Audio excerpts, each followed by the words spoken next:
So this is video number 2 of installing the drivetrain. In this video we're going to fabricate the transmission mount. If you missed the first video, head on over there to check out everything we had to do to get the motor in.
trans in the car, I wanted to show the fitment of the accessories.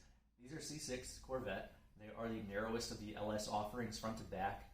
They've got about 1.5 inches clearance from the tip of the pulley here to the bulkhead. I don't think the truck accessories would clear. F-body accessories would be really tight. I do have an electric F-body water pump from Meezer that I might put on there to free up an extra couple ponies, but it will also allow me to tell you guys if F-bodies will fit. So as far as the fitment of the accessories, Corvette I think is the way to go. F-body might work, truck definitely not. The Corvette, we did have to relocate the alternator down low. Comes up here normally. We use the ITC billet bracket for that. Obviously no power steering in this car, and the AC is going to go down here in the stock location on the passenger side. As far as changes that we need to make outside of just cutting here and here or getting a new piece, there's really not, because you can make this thermostat housing work. I'm probably going to get one of the rotatable ones just to make the water line run the way that I want to for aesthetic reasons, but honestly there's not really any reason to change any of this stuff. Thanks for watching all the way until the end, guys. This is only my second video, so I hope you found value and will be patient with me as I learn how to do all the editing. I've been surprised by how much time it actually takes, so if you find value in this content, please let me know by hitting that like and subscribe button. I hope you've enjoyed watching me build my dream car as much as I will enjoy driving it when it's completed. I hope that watching this encourages you to build whatever cars you dream about. Remember, you can do all things through Christ, which strengthens you. Don't let that project be too big to take on or that dream too big to conquer.